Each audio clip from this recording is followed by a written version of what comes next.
Welcome back to Coffee and Conversation. Audie, the bad cat, is asleep on the chair behind me. This is actually a very good thing, and I'm hoping that he will sleep through this video because he has spent the entire day not just trying to get into my lap, but attempting to crawl all over me. And every time I stop petting him, he would headbutt me, pet my head, do something with this little cat head. And it was just going on all day long. I think I figured out what his problem is. And I believe it's because the days are getting shorter. We are starting to approach the solstice. As a consequence, a little cat is probably having some biological reaction to this. Days are getting shorter, and maybe he's noticed on some biological level. He's not smart enough to work it out any other way. He does not have a watch. He cannot read the calendar. I don't think he cares. So I'm starting to try to sort this out. It's like, why is he so attention-starved lately? Because keep in mind, I know there are probably a lot of you who are thinking, you don't give that cat enough attention. That cat sleeps with me all night long. He comes into my bed. His routine is he lets me go to bed. I get a chance to get into the bed, settle in, and usually about 5 or 10 minutes later, he comes bounding in. It's like, oh, are you asleep yet? Let me wake you up. And then he'll spend the entire night in the bed. He doesn't leave, which is unusual for a cat because they are inherently nocturnal. They go wandering. But no, this one, I think he likes his rest a lot more than he likes his adventures. So he absolutely does get plenty of attention. But lately it just hasn't been enough. So we're going to have to see. He's here. We'll see if he gets up. If we do, we will see his little tail kind of showing up over my shoulder. All right, yellow. The yellow today is only in the earrings. Sorry about that, but I was sort of desperate for a break in my usual video attire color scheme. The yellow is for Catherine. It is for Lex's mom. It is for everyone dealing with cancer. We are sending our very best wishes out to all of you. So we're going to be back in a couple of minutes, and I will pick up on the whole color scheme thing, and we're going to talk about something happy and jolly today.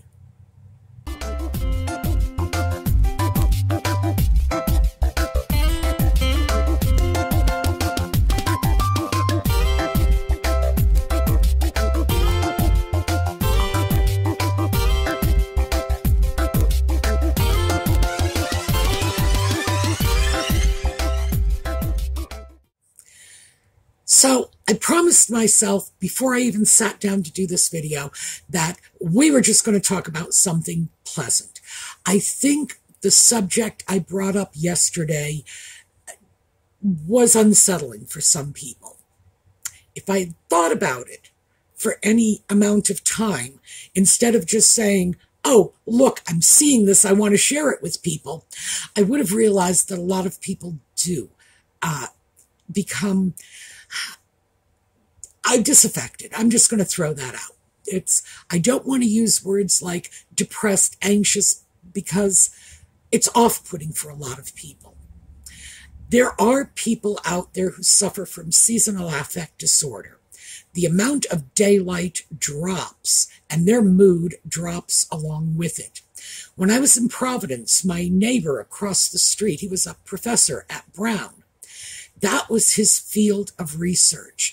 And he used to hand me his papers and say, here, read this.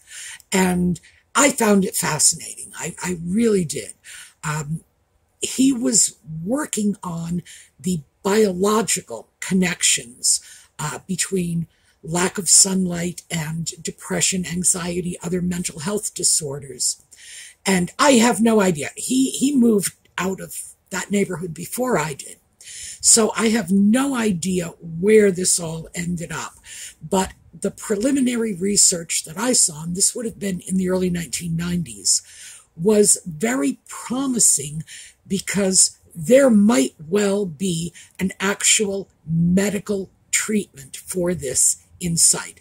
Now what they suggest is broad spectrum daylight light bulbs.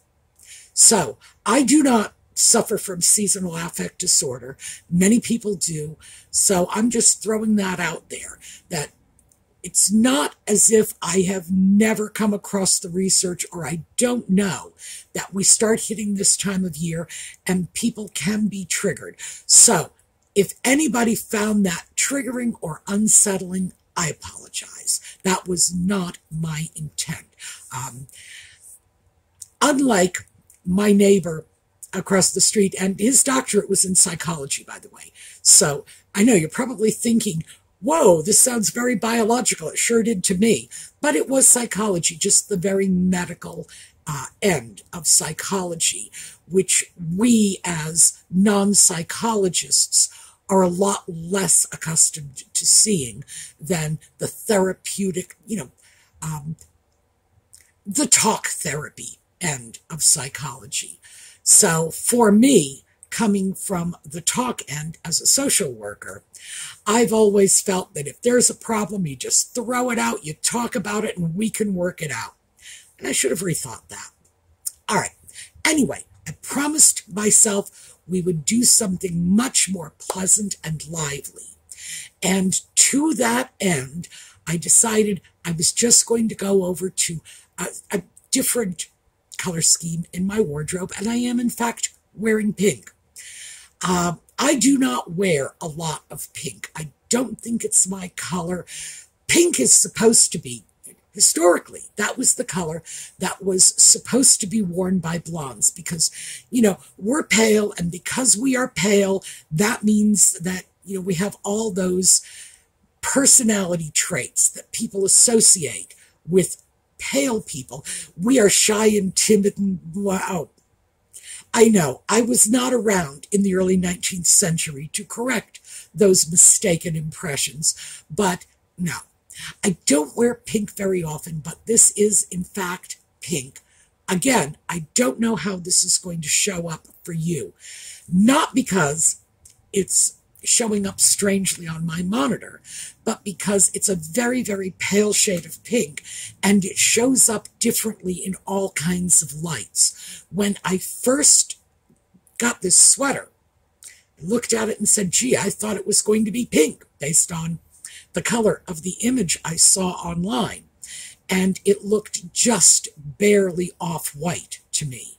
And I thought, well, that's good because I don't really think pink is my color. Nevertheless, I put it in different light. It looked more pink. So I decided I wanted to go ahead with pastels. Oh, scarf. Now we've got plenty of pink in this scarf. And fortunately for me, most of the pink is darker shades. And I do have some darker pinks in my wardrobe. Less pale, less shy and retiring, less timid and helpless, and a little more dynamic and self-reliant. Because, of course, that's what they thought in the early 19th century, that colors were symbolic of personality attributes. I don't know what to say. I love looking at antique color theory. Oh, I'm sorry, I should have thrown this in. The perfect accent color for pink was gray. So you should wear a pink dress with a gray sash. That's the advice they were handing out in around 1810, just in case you're interested. And I actively dislike gray. Gray is the color that looks terrible on me. It truly does. It makes me just look completely washed out, very much like that early 19th century blonde maiden they would have assumed I was. So, yeah, I love those old color theory expositions that they would write up for the ladies' magazines. And occasionally, when you read the writings of period writers, Austen doesn't do this, one of the reasons I love her, but you will often see them making these associations in literature, which is how many of us are aware of it today. All right, so getting off that. Oh, almost. The sweater. I got this for $40 at Macy's, just so you know. 100% cashmere. It is very good, very warm. I do not get a kickback from Macy's, but because they have these sweaters right now at really good prices, this is the time of year when Macy's and a lot of the other major retailers go into sales overdrive.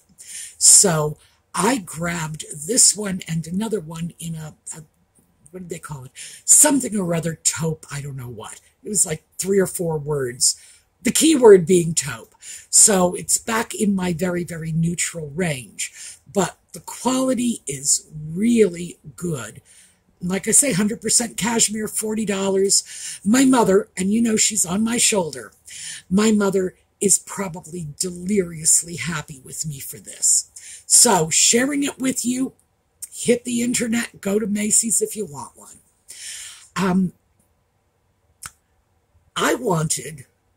I don't remember what I started off wanting to talk about, but I don't want to leave this subject for a while. I want to talk to you about some of the places where I have gotten some of my very best bargains, because we are right on the eve of Christmas, and a lot of people are scurrying around to do last-minute shopping.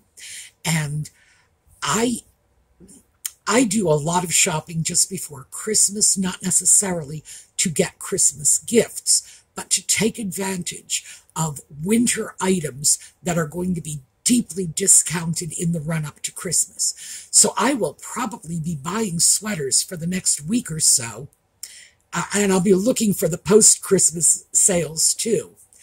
But I have gotten a lot of sweaters recently now. You remember a couple of weeks ago, it was a week ago, when I said I had gotten some cashmere sweaters and they turned out to be very poor deals because they simply did not hold up. I'm getting smarter about it. I'm trying to avoid the sellers that are known for blowing out questionable quality products cheap. And I think I mentioned H&M is one of my go-tos, because if you comb through their site very carefully, you can get some very good deals. You can also get some complete crap, and buying online, it can often be hard to tell the difference. Macy's, on the other hand, I've been shopping with them for 50 years anyway, and they are very reliable. And because it's Macy's, if I wear it a few times, even if I'm outside of their return window, Macy's will usually stand behind what they sell, especially if there's a major problem. So I have been buying sweaters from them. The prices are great. I also found another company that is not dealing with sweaters per se, but 100% merino wool shirts. And they're called Merino Tech. And I like them because their prices are very good, first of all. Very good. We're talking about 100% wool shirts in the $50 range. They deal with both men's and women's clothing.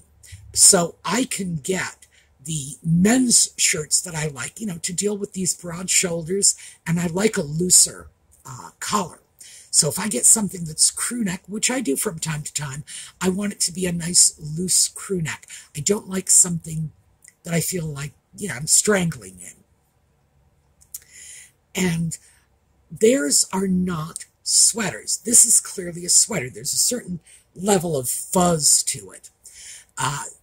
Merino Tech deals with wool shirts. And for those of you who are in climates that get colder, like I am, I can't say enough about going over to wool. Now, because it's warm, I could, but I don't. I could go over to wool as a base layer, as the layer that is right next to my body, because wool is insulating, it's absorbing, and wool has a lot of antimicrobial properties, so that things like odors from perspiration, something like that, tend not to cling. But I still like linen as that first layer. Just throwing that out. But as I start to look at this and think what has happened over the last couple of years as I went, and as many of you know, I just pretty much got rid of everything in my closet and started rebuilding to get back to a style that was me and not whatever I thought I was supposed to be. I was in some cases buying for my fantasy self. Oh gosh, I gotta tell you. Speaking of my fantasy self, and she was the one that was largely responsible for my clothing buys, my nostalgia self, you remember her, she was the one who was in love with that pair of 1970s looking clogs. Yeah, she took them out of the donation box and put them back in my bedroom. So I know I talk about her like she's somebody completely different, like I have no control over who she is and what she does. And when, in fact, I do. I could go in the bedroom and take those back and put them right back in the donation box, but I'm not going to, because I know my nostalgia self is going to take them out and put them back again. So I've decided I've lost that battle. I'm giving up. I don't know if I've mentioned that. I probably should, because I've carried you folks along with me in my journey to try to overcome some of the crazy reasons that I have made foolish buying decisions. And boy, that sense of nostalgia, my nostalgia self, is one of the worst. But she's got her clogs back. Maybe she'll shut up. I did, however, I guess this is positive. I did, however, get rid of another pair of shoes to make up for that. So another pair of shoes went into the donation box instead. And that was a pair of shoes that for some reason, it's probably my fantasy self who bought them. They were in a style that I don't like, never really have liked. Even though they were loafers, they had these weird sort of squared off pointy toes. No, didn't appeal. And I realized that I had never worn them outside the house. I wore them in the house a couple of times, never worn them out in public. Probably because I disliked the style so much I did not want to be seen publicly in it. Okay. So there's my confessions. Yes, nostalgia self won, but I am actually making progress with my fantasy self. I have no idea why I was so driven to make some of the purchases I've made in the past.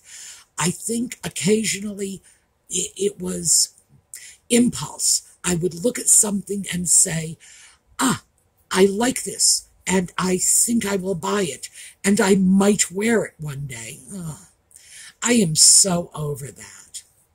But anyway, as you know, that was how my previous wardrobe had come to take up virtually all of my closet space, even though perhaps 10% of it at most was ever actually leaving that closet and going on my body. I don't even know what to say about that. I know I'm not alone in this. I know, because I listen to the YouTube fashionistas, and they're all saying the same thing, that this is what they have done in the past. But as part of my move to get away from that, I am resorting back to what my real comfort zone style is. Which, by the way, is not what I am wearing right now. Okay. Bows and frills and flowers. This is a floral scarf. I'm really not much. Oh, I'm sorry. It's not completely floral. Here we go. See? Now it's starting to look a little more like me when you see the stripes. Obviously, there is still a part of me that's attracted to the flowers and the pretty colors, but I'm working my way away from that and trying to stay within what I know my real style is. And as a consequence, I am getting more sweaters. I'm getting more things to keep me warm in the winter. Strictly a practical consideration because of where I live. And I have decided at long last to fully embrace wool, cashmere, alpaca. I've got an alpaca sweater in there too. I don't know what possessed me to do that. Actually, it's very nice. But it's very fluffy. You know, alpaca has a tendency to be, well, rather like a cat. You know, you put it on and you say, ooh, come and stroke my shoulder, because all this fur is all over the place. Part of that, the biggest part of it actually, is once I started circulating a lot of wool items through my wardrobe and started caring for them, you know, washing them, because I don't want to have to take wool things to the cleaners. I do have a couple of things that will have to go to the cleaners, but one always does. The winter coat has to go to the cleaners. Suit jackets have to go to the cleaners. Although I actually watched a video not too long ago with somebody saying you can wash your suit jacket in the washing machine. Well, you can if you want to give it a try. I'm not going to risk that. I feel that what I need to do if a jacket becomes dirty or needs to be cleaned for whatever reason, I'm going to take it to the dry cleaners, because I can not only have it professionally cleaned, but I can have it blocked at the same time. So that is worth it to me. But for something like this, for a sweater, or goodness, for an undershirt, for heaven's sake, that would be like dry cleaning your bras. I'm not that eccentric, not yet. But I've been putting them in the wash, and the more times I do this, the easier it is getting, and the more comfortable and confident I am becoming with my ability to deal with wool as a fabric for everyday wear. And I don't even know what to say. It's given the fact that wool has so many virtues. I mean, it's warm, it's soft. This is cashmere, so it's soft.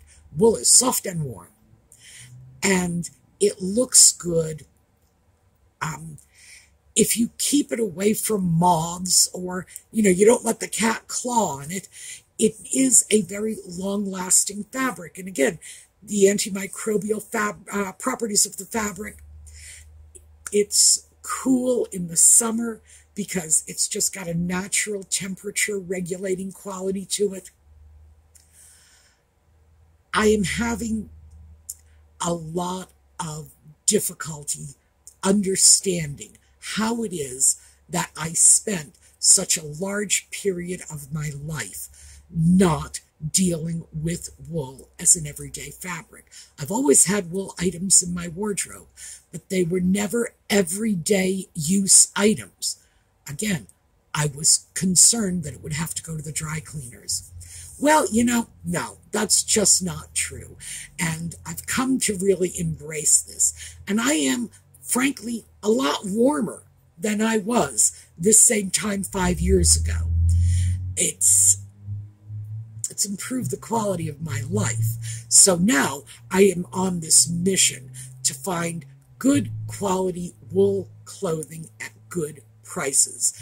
Hence, I'm sharing with you this one, Macy's, $40. The Merino Tech, and those were really nice wool t-shirts. Again, $40 to $50 range. Yeah, I don't think any of, I think one of them was $48. That's probably the most expensive one. But for the most part, 40, 50 bucks, which is ordinarily about what anyone would pay for a decent quality blouse. It's certainly not, I would consider, what I would consider to be a good price, a good bargain price for a t-shirt. But if you want something you could wear, you know, out in public, out to lunch with your friends, off to a business meeting, hopefully you don't wear t-shirts to business meetings. Yeah, that's about the price range you'd be looking for. So I am becoming more comfortable with bringing the wool in, even though for a long time I didn't do it. And again, nothing but fear. And so, again, I am scrambling around to find places where I can get these items. I'm looking for good quality, good prices, and decent styling. Although, to be perfectly honest with you, unlike most of the, fashionistas or whatever, style is like third on my list. It's like I want the decent quality and the decent price first. But I will share them with you when I find these resources because, well, goodness knows it's not like I can buy everything on the Macy's website. Why shouldn't you go out there and do it as well? And if I'm going to do all the legwork, hey, you might as well benefit from it. So that has been my 25 cents worth of, probably not even worth that, of sort of wisdom going into the holiday season. A lot of stores are having Christmas sales, and they will have post-Christmas sales. I think that it depends on the retail outlet and when they close their fiscal year. Retailers who go by the calendar year for their fiscal year are probably going to have very good sales right about now because they will want to close their books on December 31st and then move forward into 2025.